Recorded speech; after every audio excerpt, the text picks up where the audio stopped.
ได้มีพิธีขึ้นป้ายและเฉลิมฉลองการสร้างตั้งศูนย์สำรวจและออกแบบวิศวกรรมอุตสาหกรรมพลังงานและบอแฮแห่งชาติลาวการร่วมมือลาวจีนมีประวัติศาสตร์อันยาวนานสายพัวพันธุ์อันเลิกซึ้ง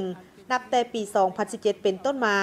มหาวิทยาลัยเทคโนโลยีคุ้นมิงได้น้ำต่างหน้าสถาบันสั้นสูงของจีนภายใต้ความเอาใจใส่และสนับสนุนจากกระทรวงพลังงานและบอแฮกระทรวงอุตสาหกรรมและการค้าและคณะกรรมการร่วมมือลาวจีนจึงได้สืบต่อเพิ่มทวีการประสานงานร่วมมือและแลกเปลี่ยนได้สุกยู่บรรดาการร่วมมือให้มีความคืบหน้าซึ่งได้สร้างสายพัวพันธุ์คู่ร่วมยุทธศาสตร์รอบด้านลาวจีนการพันขยายลงลึกการร่วมมือในของเขตการค้นคว้าวิทยาศาสตร์การสร้างบุคลากรและการแลกเปลี่ยนเทคโนโลยีวันที่ 11 กรกฎาคม 2018 สถาบันค้นคว้าพลังงานและบอแฮกระทรวงพลังงานและบอแฮของสาธารณรัฐประชาธิปไตยปากีสถานลาวและมหาวิทยาลัยเทคโนโลยีคุ้นหมิงได้ลงนามบทบันทึกความเข้าใจว่าด้วยการร่วมมือสร้างศูนย์ค้นคว้าเทคโนโลยีหลอมแฮ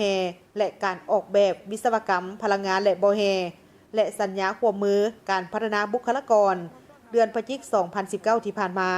บนพื้นฐานทางแหงทางด้านวิศวการหลอมโลหะและพลังงาน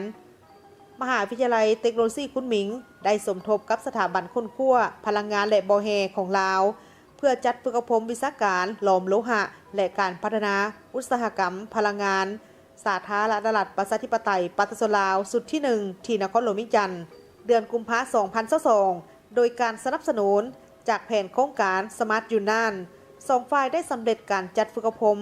พัฒนาบุคลากรด้านนวัตกรรมพลังงานสีเขียวสุดที่ 2โดยผสมผสานการนำใช้รูปแบบออนไลน์และออฟไลน์โดย2หลักสูตรนี้แม้นได้สุ่มใส่ความต้องการอันรีบด่วนทางด้านบุคลากรในขงเขตพลังงานและการหลอมแฮสามารถสนองบุคลากรเทคนิควิศวกรรมได้หลายกว่า70คนการนำไส้ทุนฮอนเทคนิคและขบวนการที่ทันสมัยส่องทางการตลาดของบรรดาบริษัทขนาดใหญ่เหล่านี้เข้าในการพัฒนาแหล่งทรัพยากรบอแฮโพแทสเซียมในประเทศลาวอย่างมีวิทยาศาสตร์สมเหตุสมผลและยืนยง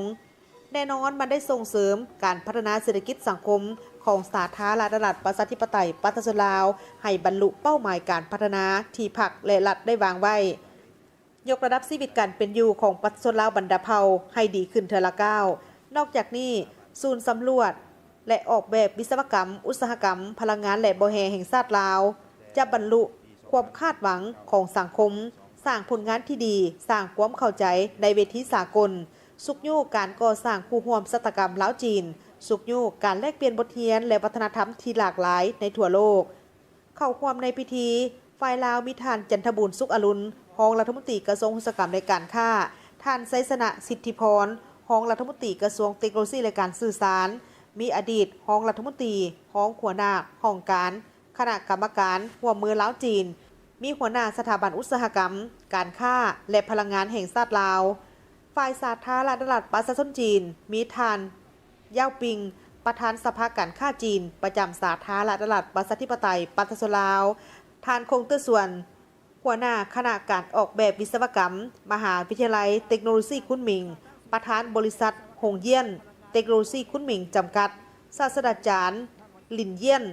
ผู้อำนวยการศูนย์ค้นคว้าและพัฒนาพลังงานบอแฮและนวัตกรรมสากลลาวจีนประจำแขวงยูนนานท่านโจยูเจียห้องหัวหน้าของการผู้ต่างหน้าภาคธุรกิจยูนนานประจำสาธารณรัฐประชาธิปไตยปากีสถานลาว